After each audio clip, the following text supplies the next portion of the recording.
289장 찬송하시면서 새벽 예배 하나님 앞에 드리시겠습니다.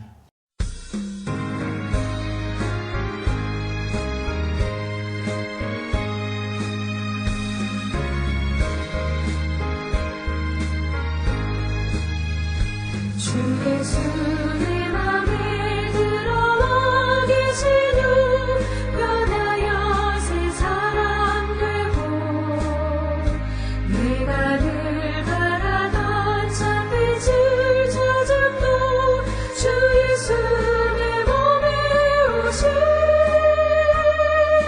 주 예수 내 맘에 오신 주 예수 내 맘에 오신 물밀듯 내 맘에 기쁨이 넘치는 주 예수 내 맘에 오신 주 예수 내 맘에 들어와 계신 후 망령된 행실을 끊고 머리털보다 더 많던 내 죄가 은보다 더 희어졌네. 주 예수 내 맘에 오신 주 예수 내 맘에 오신 물밀듯 내 맘에 기쁨이 넘치는 주 예수 내 맘에 오신 내 맘에 소망을 든든히 가지는 주 예수 내 맘에 오신 의심의 구름이 사라져 버림도 주 예수 내 맘에 오신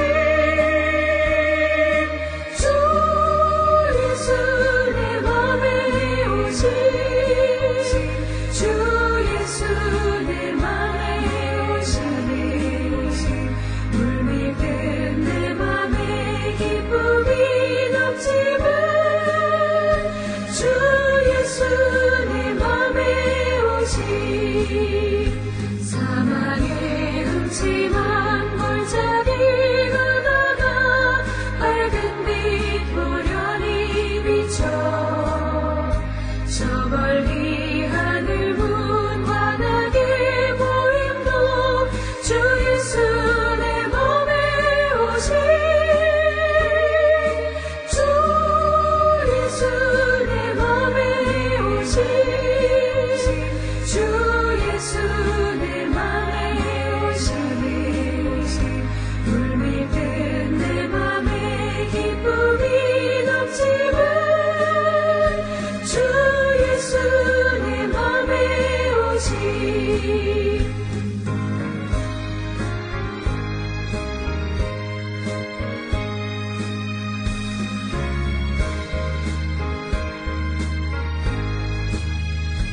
내가 저 천성에 올라가 살기를 주 예수 내 맘에 오신 천성에 올라가 주님을 뵈리니 그 기쁨 내게 없네.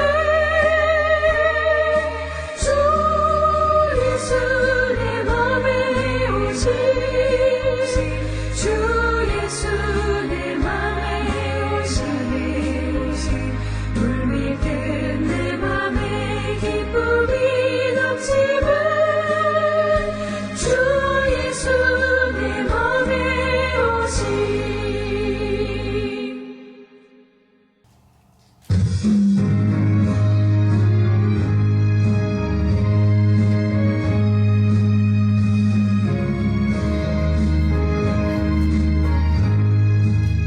그날에 많은 나라가 여호와께 속하여 내 백성이 될 것이요 나는 내 가운데 머물리라. 내가 만군의 여호와께서 나를 너에게 보내신 줄 알리라.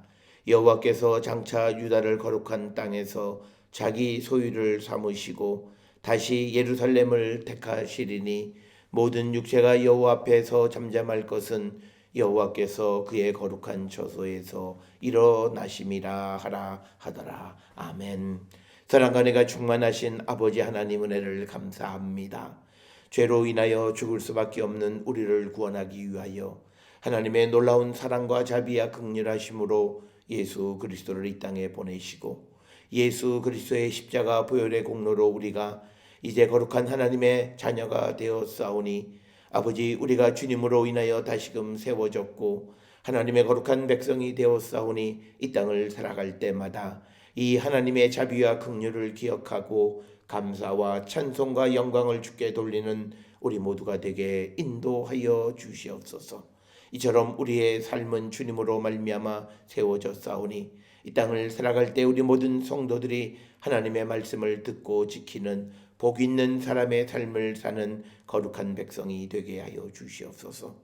예수께서는 말씀하실 때에 누가 내 형제고 자매고 어머니냐 물으시면서 하나님의 뜻대로 행하는 자가 내 부모, 내 형제, 내 자매라 말씀하셨사오니 우리가 그리스도 안에서 하나님의 말씀에 순종하는 그리스도의 가족이 되게 하여 주시옵고 이 땅을 살아갈 때 우리가 육신의 관계만을 위하여 살아가는 자들이 아니라 이제 영의 관계, 우리가 믿음 안에서 이제 하나님의 거룩한 백성이 되었고 또 예수 그리스도와 한 형제 자매가 되었사오니 아버지, 우리가 이 땅을 살아갈 때마다 우리에게 주신 이 하나님의 특권을 기억하며 감사할 뿐만 아니라 우리에게 이렇게 귀하고 소중한 일을 주신 것은 우리로 하여금 그리스도의 십자가의 도를 세상에 전하게 하기 위한 것임을 압니다. 주님, 우리가 일상을 살아가며 오늘 한 날을 살아갈 때에 이 사명에 충실한 삶을 살아가는 저희들 되게 하여 주시옵소서. 세상은 세상의 방법으로 사람을 속이고 자기의 이익을 취하는 것을 지혜롭다 말하지만 그러나 하나님께서는 여호와의 말씀을 듣고 지키는 자가 복이 있다 말씀하셨사오니 아버지, 우리가 지금은 당장 내게 손해고 내 앞길이 캄캄한 것 같지만 그러나 하나님의 말씀 듣기를 더욱더 즐겨하는 우리 모든 성도 되게 하여 주셔서 하나님이 이스라엘을 다시 세우신 것처럼 우리의 삶도 하나님에 의하여 다시금 세워짐을 믿고 나가는 우리 모든 성도들 되어서 우리가 이 땅에 어느 곳에서 무엇을 하든지 간에 항상 세상의 소금과 빛 되게 하여 주시옵고 우리의 삶이 자신의 이익만을 위하여 거짓과 또 우리가 진리를 우리가 속이는 그런 삶을 살아가는 자들이 아니라 진실된 삶을 살아가고 하나님의 말씀 안에 살아가는 것이 우리의 인생의 가장 소중한 것임을 알고 그 삶을 살아갈 수 있도록 주여 우리를 도우시고 힘주시옵소서. 그래야 우리가 이 땅에서 진정 하나님의 백성이 되게 하시고 하나님의 사명을 맡은 자의 온전한 삶을 살아가는 우리 모든 성도 되게 인도하시고 하나님 축복하여 주시옵소서. 이제 하나님께서 우리를 구원하기 위하여 세상의 왕이신 예수님 이 땅에 보내십니다. 비교할 바 없는 능력과 권세를 가지신 예수께서 이 땅에 오셔서 우리를 구원하기 위하여 이 땅에 오신 그 주님의 오심을 기념할 때에 무엇보다도 우리가 예수님을 나의 왕으로 내 생명의 근본으로 우리가 고백하며 살아가는 우리 모든 성도 되게 하나님 인도하여 주시옵소서. 그래야 우리 모든 성도들의 삶에 진정으로 주님의 뜻이 이루어지고 하나님의 영광 가운데 나가는 거룩한 백성들이 되게 인도하시고 하나님 축복하여 주시옵소서. 오늘도 세상에 보냄을 받은 우리 모든 성도들 어느 곳에서 무엇을 하든지 하나님 보내신 것임을 깨닫고 그 보내신 이의 뜻을 온전히 이루어가는 저희들 되게 하여 주시옵소서. 비록 우리가 세상을 살지만 세상의 일에 우리가 전념하기 위하여 우리를 보내신 것이 아니라 세상의 일을 통하여 하나님의 놀라운 구원의 역사를 이루고자 하시는 주님의 뜻이 계신 줄 분명히 깨달아 우리가 세상 가운데 직장 가운데에서 어떠한 삶을 살아갈 것인가를 말씀에 근거하여 우리가 그대로 살아가기를 결단하는 우리 모든 성도 되어서 오늘도 주님과 더불어 동행함으로 기쁘고 즐겁고 복된 삶을 살아가는 거룩한 백성들이 되게 우리 모두를 인도하시고 하나님 축복하여 주시옵소서. 질병으로부터 완치하는 은혜를 입은 딸에게 더 큰 은혜와 영광을 허락하여 주시옵고 또 마음의 소원을 주께 아뢰는 우리 모든 성도들, 또 소원을 이루어 주심으로 기쁨을 누리는 우리 모든 성도들이 더욱더 큰 은혜와 축복 가운데 살아갈 수 있도록 우리 모두를 인도하여 주시옵소서. 항상 우리의 가족들을 위하여 기도할 때에 함께 하지 못하는 우리의 가족들 어디에 있든지 간에 항상 하나님의 은혜 가운데 하나님의 인도하신 가운데 거하는 자들에게 하나님 복 내려 주셔서 어디서 무엇을 하든지 하나님의 뜻임을 기억하며 하나님의 영광을 위한 삶을 살기로 결단하는 우리의 가족들이 되게 인도하여 주셔서 그들이 행하는 모든 일, 직장생활 가운데, 사회생활 가운데에, 학업 가운데에 무엇을 하든지 하나님의 영광 드러내게 인도하시고 복 내려 주시옵소서. 이제 내년에 새로운 가정을 준비하는 젊은 아버지 예비 부부 위에 은혜를 더하여 주셔서 그들의 삶이 하나님에 의하여 하나님의 말씀에 의하여 제어되고 하나님의 말씀에 인도함을 받는 귀하고 복된 자들 되게 하여 주시옵소서. 자기의 생각대로 살아가다 또 세상에 걸려 넘어지는 자들 되지 않게 하시고 오직 하나님의 말씀에 근거한 삶을 살아가기로 결단케 하여 주시옵소서. 오늘도 우리에게 주시는 말씀 안에 은혜 받는 시간 되게 인도하여 주시옵기를 바라옵고 예수님의 이름으로 기도드렸사옵나이다. 아멘. 하늘에 계신 우리 아버지여, 이름이 거룩히 여김을 받으시오며 나라가 임하시오며 뜻이 하늘에서 이루어진 것 같이 땅에서도 이루어지이다.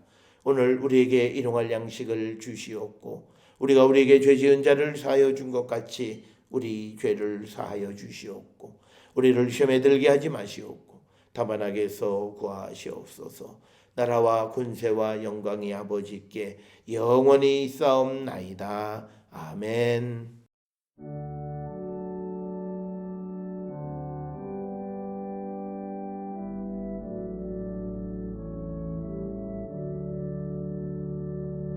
우리 기도를 들어주시고 주님의 평화를 내려주소서.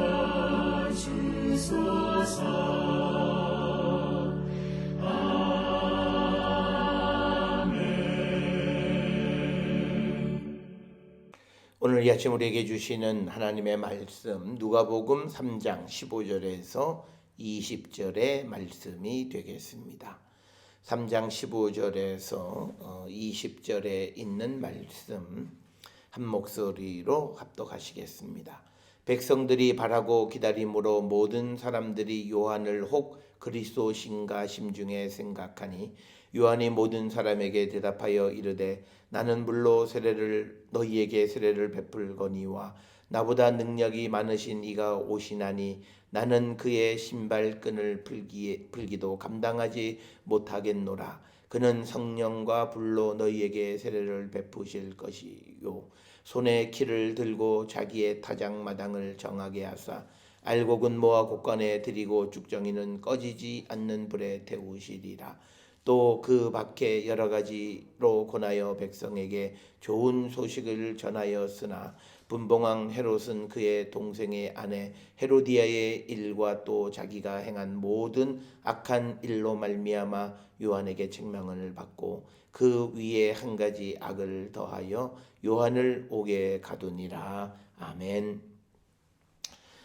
오늘 우리가 함께 읽은 누가복음 3장 15절부터 20절은 누가복음 3장 1절로부터 20절까지에 있는 세례 요한의 그 선포에 대해서 특별히 15절부터 오늘 읽은 20절은 그 선포의 핵심적인 내용이 무엇인가라고 하는 것을 우리에게 기록해 주고 있는데 이 세례 요한이 활동을 하던 시대의 사람들이 이 요한을 혹시 그리스도가 아닌가라고 마음에 생각을 하게 됐고 그것을 알게 된 요한은 이제 자기가 그리스도가 아니라고 하는 것 그리고 이제 자기 뒤에 오시는 분 우리가 어저께 읽었던 그 이 본문의 말씀 주의 길을 예비하는 역할이 자기의 역할이고 이제 하나님의 구원을 선포할 그리스도가 오실 것이다 라고 하는 것을 선포하면서 그리스도는 자기 자신에 비해서 탁월하신 분이다라고 하는 것을 여러 면에서 강조하고 있습니다. 특별히 그 오늘 주시는 16절에 보면 오시는 분은 나보다 능력이 많으신 이시다. 이 말을 우리가 좀 더 쉽게 풀면 오시는 분은 나보다 힘이 센 분이시다라고 하는 겁니다. 그러니까 근본적으로 능력적인 면에 있어서 자신과 예수님을 비교했을 때 자신은 예수님에게 비교조차 되지 않는 분이시다라고 하는 것을 이야기합니다. 이 말은 사람들의 마음이 자기에게 향해져 있는데 이 자기에게 향해 있는 마음을 떼기 위해서 가장 중요한 것은 본질적으로 나는 능력이 없다. 나보다 더 능력 있는 분이 오신다라고 하는 것. 그래서 오늘 주시는 15절에서 사람들의 마음에 혹시 이 스가랴의 아들 요한이 그리스도가 아닌가라고 하는 그 마음을 완전히 그리스도에게로 예수님에게로 돌리기 위한 아주 그 핵심적인 이야기. 우리가 세상을 살아가면서 누구에 대해서 저분은 나보다 능력이 많아라고 하는 말을 그렇게 하기가 쉽지는 않습니다. 그런데 그것이 경쟁 관계에 있거나 같은 일을 하는 데 있어서 정말 저 사람하고 나 사이에 현격한 차이가 있을 때는 모르겠습니다만은 그러나 지금 요한처럼 사람들의 많은 사람이 자기를 그리스도가 아닌가 마음에 생각도 하고 있고 그리고 자기가 와서 사람들에게 회개하라라고 하는 말씀도 선포하고 뭐 여러 가지 정황적으로 굳이 자기 자신이 어떻다라고 하는 것을 이야기 안 해도 될 수 있는 상황 속에서도 요한은 자기가 이 땅에 보냄을 받은 역할이 무엇인지를 분명히 안 겁니다. 그것은 자기는 주의 길을 예비하는 자다. 자기는 결코 그리스도가 될 수가 없다. 그러니까 예비하는 자는 오시는 사람을 위해서 존재한다라고 하는 거예요. 그래서 오늘 우리가 세상을 살아가면서 우리의 삶이 내가 무엇을 위해서 살아가느냐, 내가 나를 위해서 사느냐, 내가 그리스도와 복음을 위해서 사느냐라고 하는 그 삶의 목표가 무엇이냐에 따라서 그 사람이 살아가는 방식은 굉장히 다를 수 있다라고 하는 거예요.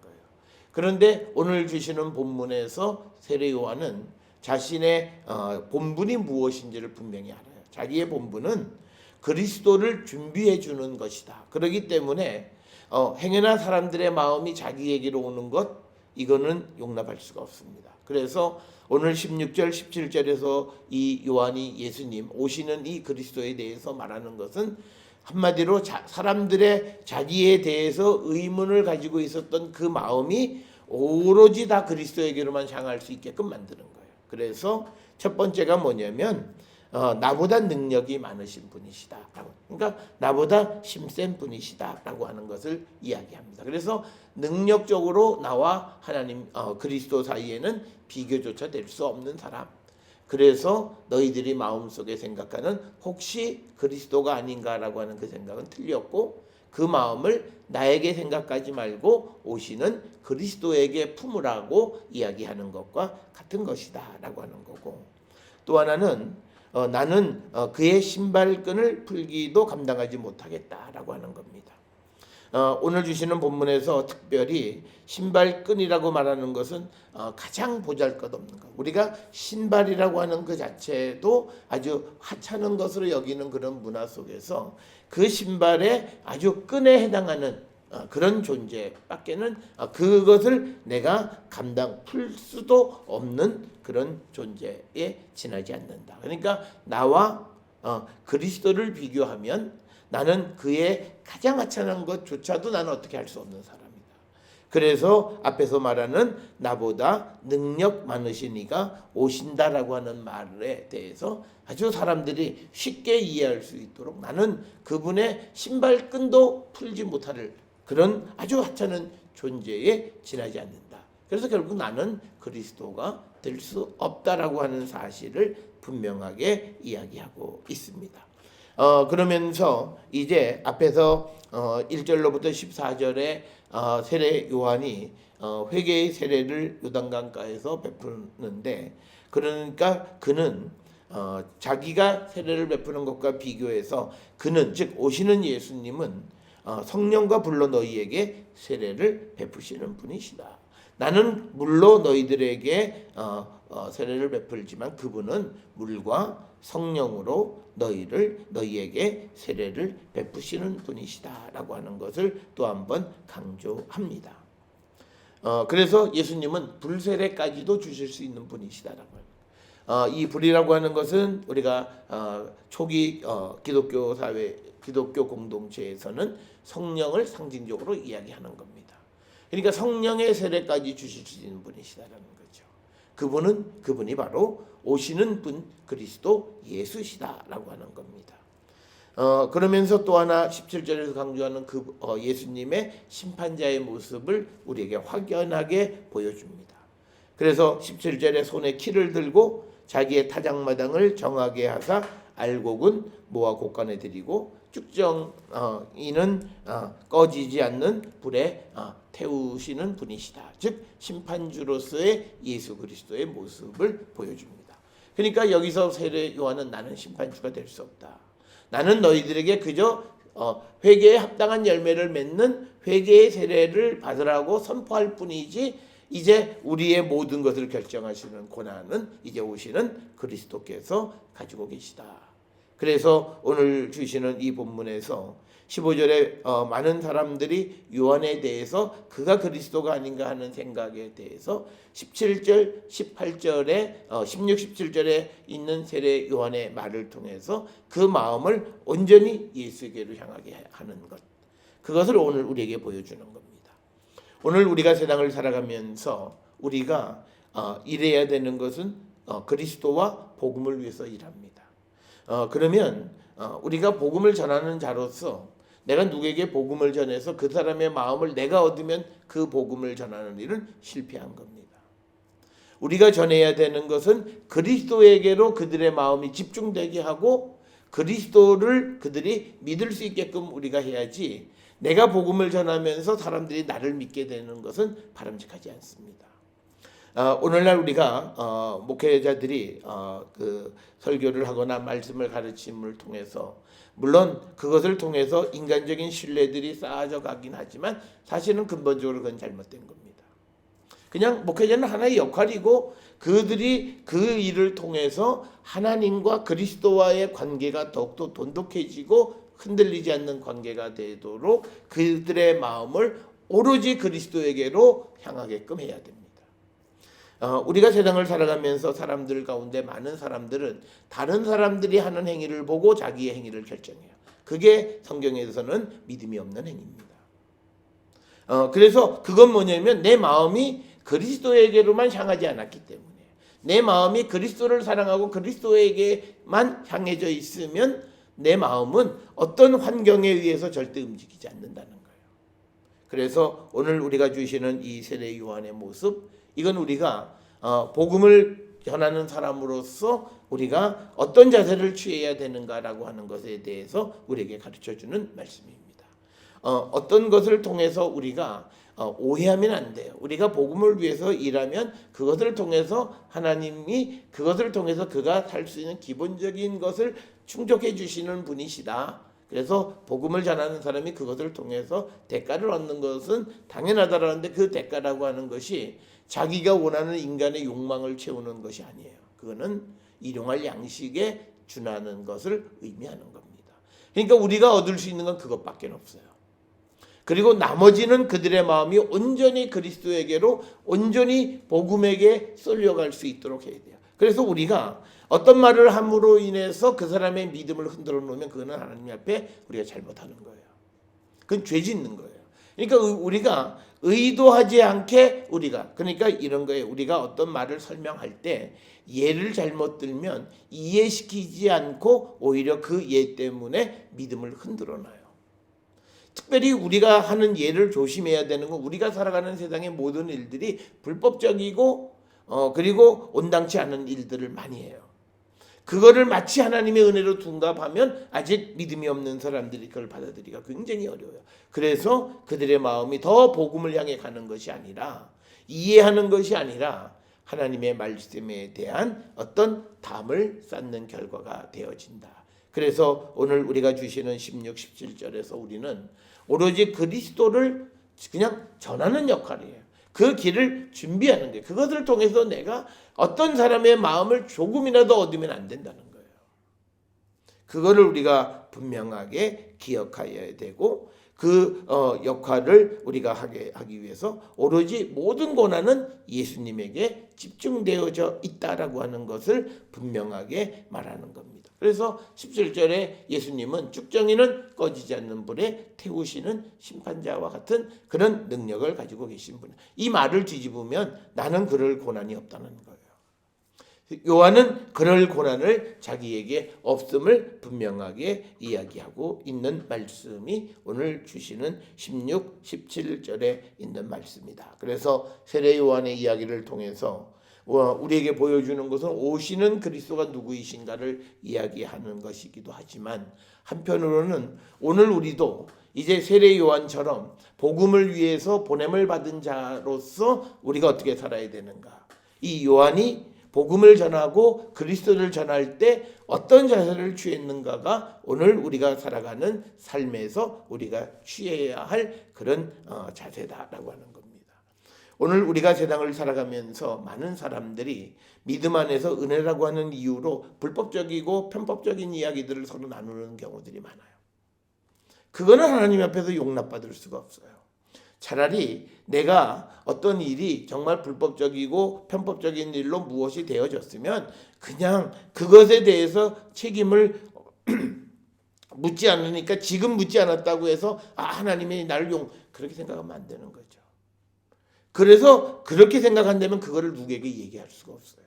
그런데 우리는 자기가 했던 그런 과거의 편법, 불법 이런 이야기들을 남에게 전해요. 이게 하나님 앞에 죄 짓는 거예요. 그래서 오늘 우리가 주시는 이 세례 요한의 모습을 통해서 보면 그거는 딱 하나님께로부터 보냄을 받았다는 이야기. 즉 하나님이 주시는 하나님의 말씀만 전해야 돼. 그래서 우리가 복음을 전할 때 내 경험, 내 체험을 전하면 듣는 사람들이 쉽게 이해할 것 그거 아니에요. 성경에 있는 말씀을 그대로 전하고 어렵다고 생각하지만 어렵지 않은 말씀이에요. 왜? 말씀이 그에게 전해지는 순간 하나님의 능력이 말씀 가운데서 역사하세요. 그런데 우리가 그 역사를 막는 게 뭐냐면 내 경험, 그 경험도 정당하지 않는 경험들을 이야기함으로 인해서 사람들이 복음에 다가서는 길을 막아요. 그래서 오늘 우리가 어떤 교회들은 사람의 신앙 간증들을 막 전해서 막 그런 신앙들이 뿌리가 깊이 내려지지 않습니다. 들으면 괜찮은 것 같아요. 그런데 우리가 봐야 되는 건요. 사람의 인생이라는 게 1년, 2년 살고 끝나는 게 아니에요. 그 일이 내 평생 전체를 결정하는 거예요. 그렇기 때문에 우리가 모든 일을 행할 때 자기의 경험을 자꾸 이야기하다 보면 복음의 변질이 변해질 수 있고 거기에 인간의 욕망이 싹트게 되어질 수 있다. 오늘 우리가 세상을 살아가면서 우리가 행하는 모든 잘못된 행동들 다 뭐예요? 인간의 욕망이에요. 더 갖고 싶은 거, 더 내가 남보다 더 나음을 주장하고 싶은 거, 뭐 이런 것들이죠. 그래서 우리가 오늘 주시는 말씀처럼 우리가 처음 이 요한에 대해서 우리가 설명을 할 때 3장 2절에 하나님의 말씀이 사가랴의 아들 요한에게 임한지라라고 하는 그 말씀의 의미는 뭐냐면 이 요한이 전하는 것은 자기에게 전하는 게 아니라는 거예요. 하나님의 말씀을 전하는 거라는 거예요. 그래서 우리가 이 모습을 꼭 본받아야 돼요. 우리는 그래요. 마치 내가 말씀을 전하지. 그런데 말씀을 전하면서 우리가 전하는 인간의 삶에 관한 이야기 그거를 깊이 성찰해보고 그러면서 사람들 앞에 자기를 주장하면서 자기의 잘못된 걸 절대 말하지 않아요. 마치 자기가 큰 하나님의 은혜를 받고 있는 것 같고 그래서 내 믿음이 비교적 다른 사람보다 나은 것 같은 그런 자만감 속에 우리는 자기의 잘못된 일들을 해요. 최근에 어떤 교회에서 매년 이맘때쯤 되면 하는 무슨 기도회 뭐 이런 것들이 있어요. 뭐 유튜브 방송으로 그런데 거기서 사람들이 하는 말들을 말씀과 이런 것들에 비교해 보면 심각한 문제들이 굉장히 많아요. 저거를 은혜라고 얘기한다면 도대체 우리가 세상을 살아가면서 불법을 행하고 안 걸리면 이게 하나님의 은혜다라고 말하는 것 그건 아니다라고 하는 거죠.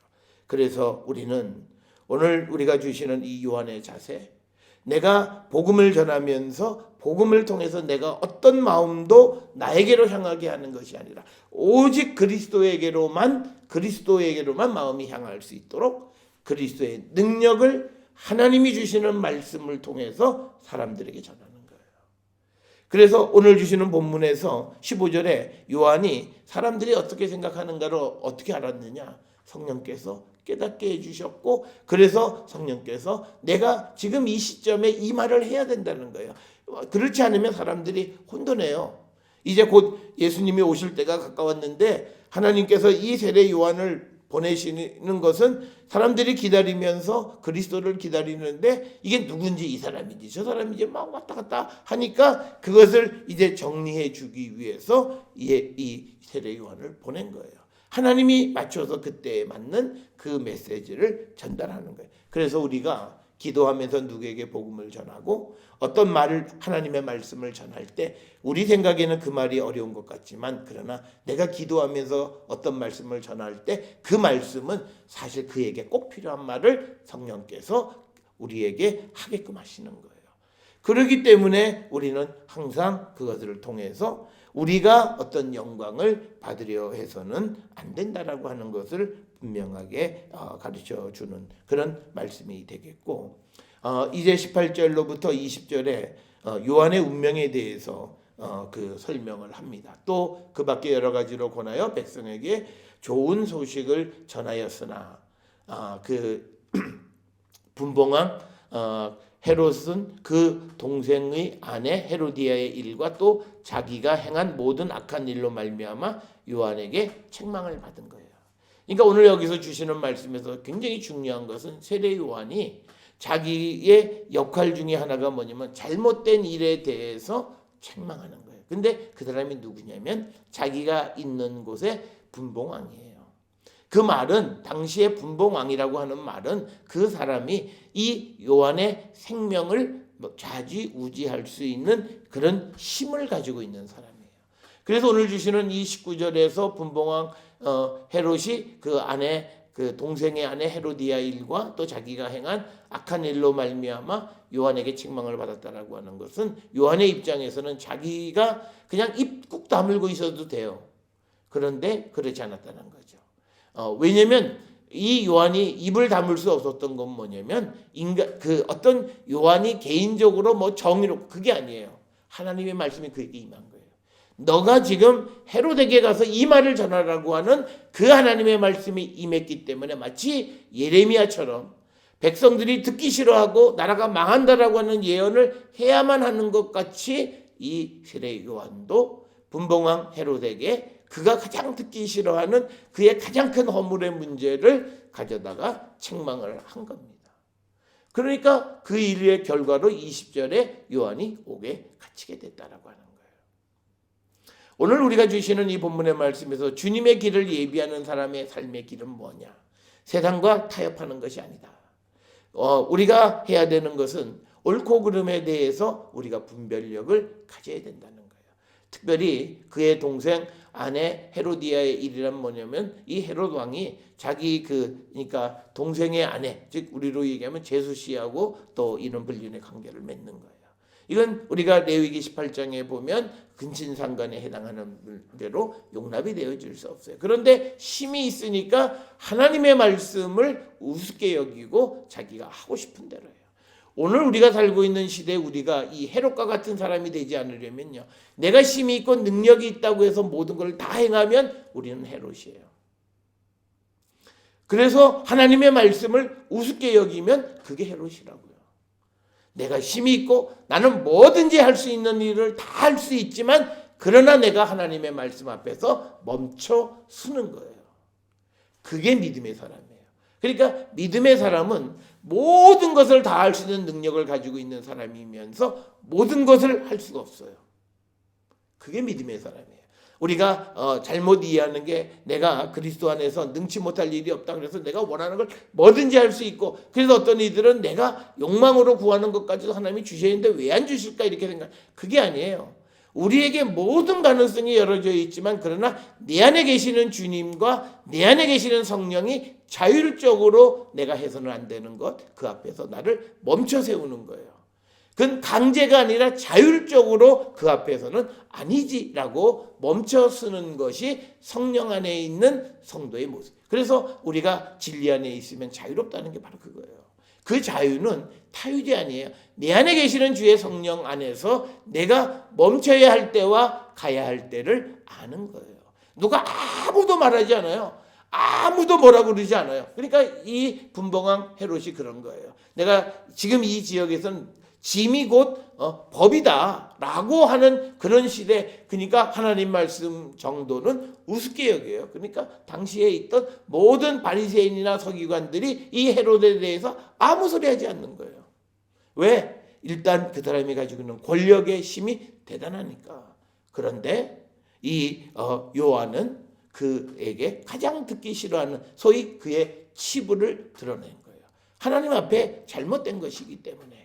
그래서 그 헤로디아의 일, 그리고 또 그가 행한 악한 일들에 대해서 그가 이야기를 하게 된 거고, 그것 때문에 결국 그는 옥에 갇히게 되었다라고 하는 겁니다.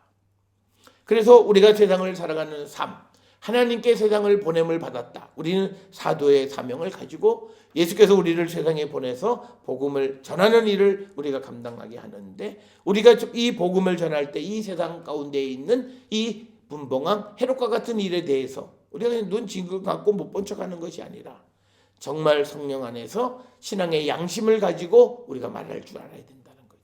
바로 이것이 우리가 사회적으로 어렵고 힘든 이들에 대해서 눈을 감으면 안 된다는 거예요. 그런데 오늘날 우리가 살고 있는 이 시대에 많은 사람들은 정의를 위해서 일하면서도 선별적 정의를 가져요.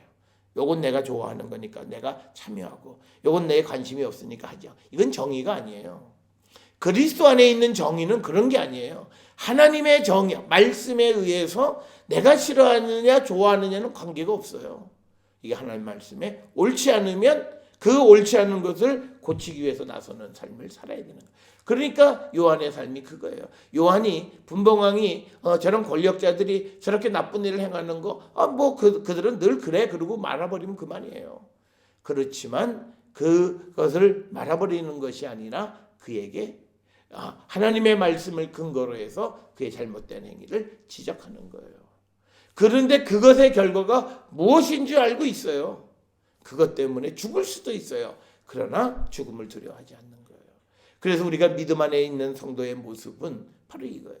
그러니까 우리가 모든 것을 다 옳고 그름의 관계 속에서 우리가 저것이 잘못된 것을 알면서 말을 하지 않을 고난도 있지만, 그러나 그때 말을 하는 고난도 있어요. 그러니까 우리는 비겁하다는 건 뭐야? 말을 하지 않을 고난만 주장해요. 그래서 내가 형제를 사랑하라 그랬다, 이렇게 자기 합리화하는 거예요. 그러나 말을 하는 고난에 대해서 똑같이 우리가 주장해야 된다는 거예요. 내가 누구를 사랑해서 말을 하지 않으면 언젠가는 누구에게 하나님의 말씀을 전하려고 하는 그 열망으로 그 말을 할 줄 알고, 그것 때문에 자기 목숨이 위태로울지라도 그 일을 해야 된다는 거예요. 이게 하나님의 보냄을 받은 자들의 삶이에요. 이 세례 요한의 모습은 우리가 지난번에 보았던 예레미야의 삶과 똑같아요. 그리고 이 모습은 결국은 앞으로 오실 예수님의 삶과 똑같아요. 예수님, 사두개 바리새인들은 원래 그래요. 그냥 내버려 두세요. 왜 그들과 싸움을 거세요? 그냥 아무 소리 안 하면 돼요. 그래, 너희들은 그러다 말지. 나는 내가 가는 길을 가겠다. 그런데 그게 아니에요. 말씀하셔야 할 때는 하시게 하시는 성령에 의해서. 그건 예수님이 결정하신 게 아니라 하나님께서 말해야 할 때 말하게 하시는 거예요. 그래서 우리가 성령 안에 있다는 건 그거예요. 어떨 때는 용기를 내게 하시는 것 성령 안에, 어떨 때는 인내하게 하시는 것 그 성령 안에 있는 거예요. 이걸 컨트롤하지 못하고 자기의 감정에 의해서 우리가 무엇을 하는 것은 때로는 하나님의 일을 망칠 수도 있다. 따라서 오늘 주시는 이 18절에서 20절에 있는 세례 요한이 자기 자신에 대한 그 운명은 결국은 옥에 갇히고, 그래서 목이 잘리워지는 그런 죽음을 맞게 되는데, 그가 살아갔던 삶은 하나님의 말씀이 임해서 그 말씀을 전하는 삶을 살았기 때문이다. 오늘 우리가 세상을 살아가며 우리도 하나님의 말씀, 하나님이 우리에게 주신 이 생명의 말씀을 우리가 전하는 삶, 그것이 때로는 좋은 열매를 맺을 수도 있지만 때로는 요한과 같은 그런 비극적 결과를 우리가 맞을 수도 있지만, 그러나 그것이 우리가 육신으로는 비극이라고 말할 수 있을런지 모르지만 하나님의 나라에서는 그렇게 비극적인 것이 아니라고 하는 것을 우리가 기억하시면서 우리에게 주신 사명이 무엇인가, 그리고 그 사명을 이루기 위해서 우리가 어떤 삶을 살아야 하는가, 특별히 어렵고 힘든 시대에 모든 사람이 불법이나 편법이나 이런 것에 대해서 살짝 우리가 눈을 감고 못 본 척하는 그런 시대 속에서 이 세례 요한의 삶을 다시 한번 반추해 보면서 우리를 돌이키는 그런 시간이 되고, 그래서 우리가 2020년의 우리의 삶은 하나님의 말씀 안에서 주의 성령 안에 살아가는 온전한 성도들이 다 될 수 있기를 주의 이름으로 축원합니다. 기도하시겠습니다. 사랑과 은혜가 충만하신 아버지 하나님, 세례 요한은 이 땅에 보냄을 받아서 자기가 할 역할이 무엇인지를 분명히 알고 예수님과 자기를 비교하며 자기는 예수님보다 힘이 약한 자, 능력이 약한 자, 아무것도 할 수 없는 자임을 분명하게 이야기하면서 사람들의 마음이 자기에게 흩어지는 것을 금지하는 그 적극적인 모습을 봅니다. 우리도 복음을 전하면서 복음을 받아들이는 사람들의 마음이 흩어지지 않도록 오직 그리스도와 복음으로만 향할 수 있도록 주님 우리를 인도하시고 복내려 주시옵소서.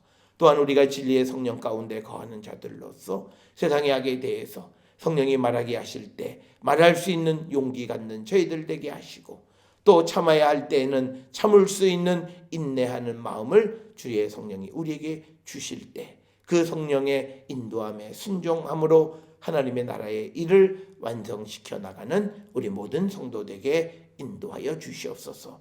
오늘도 세상에 보냄을 받은 우리가 어떤 삶을 살아야 할지는 성령께서 우리에게 인도해 주실 줄 믿습니다. 성령의 인도하심에 따라 우리가 행동하고 성령의 인도하심에 따라 살아가는 우리 모든 성도 되어서 하나님의 나라와 주의 복음을 위한 삶을 사는 우리 모든 성도 되게 인도하시고 복내려 주시옵소서. 이제는 우리 주 예수 그리스도의 은혜와 하나님 아버지의 무한하신 사랑과 성령의 위로 역사 교통하심이 성령 안에서 세상에 보냄을 받은 자로서 우리가 해야 될 모든 일에 성령의 인도함을 받는 자 되기를 결단하며 세상을 향해 나가는 우리 모든 성도들 머리 위에 지금으로부터 영원토록 함께 할지어다. 아멘. 주 나를 지키시고 그 얼굴을 내게 돌리시고